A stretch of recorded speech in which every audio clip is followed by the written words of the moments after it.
d'Envàs, de la Vall d'en Bas. Aquí fa uns 30-35 anys que ens dediquem a la producció de fesols, fem un tipus petit, que diguem d'aquí de la Vall d'en Bas, i llavors també produïm la mongeta del Banxet.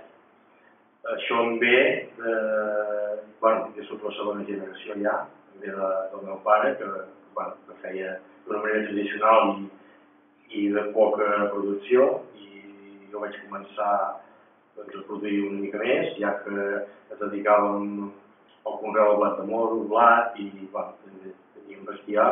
Tot això fa 30-35 anys que va anar a menys, cada vegada hi havia menys rendiment, i jo em vaig dedicar exclusivament a produir mongetes. Llavors, com ho fem això? Doncs nosaltres produïm els camps, llavors abans també feien servir productes insecticides per matar polls i pulgons i insectes d'aquest tipus, i ara el que fem és congelar el gra en sec i així evitem tots aquests tractaments. Fem una congelació de 3 setmanes i llavors ja tenim llest per coure.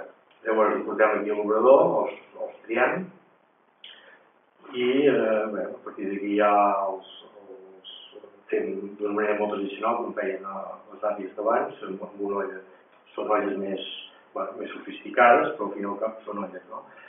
Llavors, un cop traiem el producte d'aquí, l'escorrerem i l'entrem a la cadena del fred i llavors ja l'envasem en vasos i a la cambra i ja per distribuir.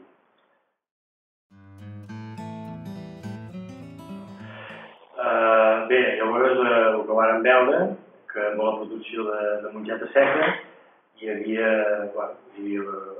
unes generacions, que eren la gent més gran que nosaltres, que la cuinaven a casa seva, però les generacions que venen a darrere nostra doncs no acaben de cuinar o ho fan menys.